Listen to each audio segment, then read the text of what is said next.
YS వివేక జగన్ పార్టీలో చేరబోతున్నారు. తన అన్నపై కాంగ్రెస్ లో విమర్శల దాడి పెరగడంతో అబ్బాయి పార్టీలో చేరాలని నిర్ణయించుకున్నారు.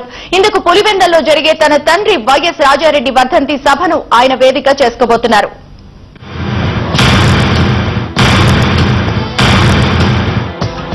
అన్న వైఎస్ రాజశేఖర్ రెడ్డి బాటలోనే నడుస్తా. కుటుంబం దూరమైనా సరే కాంగ్రెస్ పార్టీని వీడే ప్రసక్తే లేదు. సోనియమ్మే నాకు ఆదర్శం నాడు వైఎస్ వివేకానందరెడ్డి పలికిన పలుకులు. మా అన్న వైఎస్ రాజశేఖర్ రెడ్డిని ఆకాశానికి ఎత్తి పొగడ్తల వర్షం కురిపించిన వారు ఇవాళ అడ్డమైన తిట్లు తిడుతున్నారు.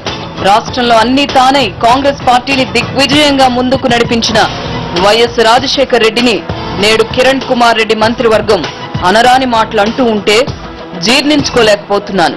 వైఎస్ ను తిట్టినా, సాక్షిని దొంగ పత్రిక అన్నా, మా కుటుంబంపై పలువురు పలు రకాలుగా మాట్లాడినా కాంగ్రెస్ పార్టీలో ఓపిగ్గా ఉన్నాను. చివరకు పార్టీలో నన్ను పలకరించేవారే కరువయ్యారు.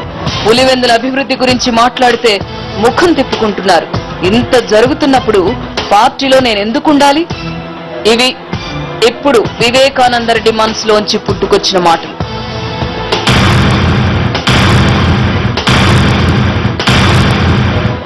ఓసారి ఫ్లాష్ బ్యాక్ లోకి వెళ్దాం. వైఎస్ రాజశేఖర్ రెడ్డికి కాంగ్రెస్ పార్టీ అంటే ఎంత ప్రేమో, వివేకానందరెడ్డికి అన్న వైఎస్ రాజశేఖర్ రెడ్డి అంటే చెప్పలేనంత ప్రేమ. వైఎస్ మరణానంతరం పరిణామాలు చకచకమంటూ మారిపోయాయి. జగన్మోహన్ రెడ్డి కాంగ్రెస్ ను వీడిపోయారు.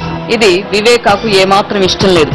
కాంగ్రెస్ పార్టీని వేడొద్దని, మన కుటుంబానికి పార్టీ ఎన్నో మేళ్లు చేసిందని, రాజకీయ భిక్ష పెట్టిందని వివేకానందరెడ్డి అన్న కొడుక్కి చెప్పి చూశారు.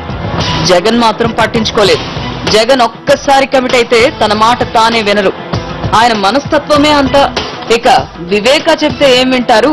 అయినా పార్టీని వదిలేసి కొత్త పార్టీ పెట్టవద్దని బ్రతిమాలి విఫలమయ్యారు. వివేక సౌమ్యులని, ప్రజల్లో మంచి పేరుందని తెలుసుకున్న కాంగ్రెస్ అధిష్టానం బాబాయ్ అబ్బాయి మధ్య నెలకొన్న రాజకీయ ఘర్షణను క్యాష్ చేసుకోవాలనుకుంది. జగన్ ను దెబ్బతీసేందుకు వివేకాకు మంత్రి పదవి ఇచ్చింది. వివేక కూడా దీనికి తలూపారు. మంత్రి పదవి స్వీకరించవద్దని బాబాయిని రిక్వెస్ట్ చేశారు జగన్. బాబాయ్ చెప్పిన హితవును అబ్బాయి పట్టించుకోకపోతే అబ్బాయి చెప్పింది బాబాయ్ వింటారా? వినలేదు. అప్పటి నుంచి ఇద్దరి మధ్య చిన్నపాటి ఘర్షణ మొదలైంది. ఫ్యామిలీలో ఓ 20 రోజుల పాటు రచ్చ జరిగింది. చివరాఖరికి వివేక ఎవరి మాట వినకుండా మంత్రి పదవిని తీసుకున్నారు. కాంగ్రెస్ పార్టీ పట్ల తన విధేయతను చాటుకున్నారు. అదే సమయంలో జగన్ కుటుంబానికి మాత్రం శత్రువయ్యారు. పులివెందుల అసెంబ్లీ నియోజకవర్గం ఉప ఎన్నికతో అది ముదిరి పాకాన పడింది. ఆ ఎన్నికలో వదిన విజయమ్మతో వివేక పోటీ చేసి ఓటమి పాలయ్యారు. ఆ తర్వాత జరిగిన పరిణామాలు వివేకాను పునరాలోచించుకునేట్టు చేశాయి. సహచర మంత్రులు వైఎస్ పై విమర్శలు ఎక్కుపెట్టినప్పుడల్లా వివేక మదన పడేవారు. కొన్నిసార్లు తట్టుకోలేక సీరియస్ అయ్యేవారు. ఇక మంత్రివర్గంలో ఉండలేక రాజీనామా కూడా చేశారు. కేవలం అన్న వైఎస్ పై ఉన్న ప్రేమతోనే పదవిని వదులుకున్నారు. ఇప్పుడు వైఎస్ రాజశేఖర్ రెడ్డి, ఆయన కుమారుడు జగన్మోహన్ రెడ్డిలపై విమర్శలు ఎక్కువయ్యాయి. సిబిఐ విచారణలో నిగ్గు తేలుతున్న నిజాలు కాంగ్రెస్ శ్రేణులకు బ్రహ్మాస్త్రాలవుతున్నాయి. ఎన్నికల ప్రచారంలో తండ్రి కొడుకులిద్దరిని టార్గెట్ చేసి ఆరోపణలు గుప్పించడం వివేకాకు నచ్చడం లేదు. దీంతో కాంగ్రెస్ పార్టీని వదిలేయడమే బెటర్ అనే నిర్ణయానికి వచ్చేశారు. ఈ విషయంపై తన అనుచరులతో చర్చలు కూడా జరిపారు. దీన్ని మహత్తరమైన అవకాశంగా భావించిన జగన్ వర్గం వివేకాను తమ వైపుకు లాక్కునే ప్రయత్నాలు మొదలుపెట్టింది. వైఎస్ కుటుంబ సభ్యులు కూడా రంగంలోకి దిగారు. బాబాయ్ అబ్బాయిలను ఒకటి చేసే కార్యక్రమాన్ని చేపట్టారు. వైఎస్ వివేకానందరెడ్డి కాంగ్రెస్ పార్టీతో తెగదెంపులు చేసుకోవడం ఖాయమని తెలుస్తోంది. వైఎస్ఆర్ కాంగ్రెస్ పార్టీలో జాయిన్ అయ్యేందుకు లైన్ క్లియర్ అయినట్టు సమాచారం.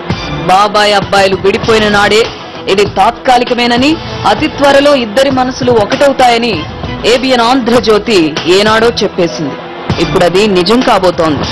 అవును మరి, blood is thicker than water అని ఊరికే అనలేదు.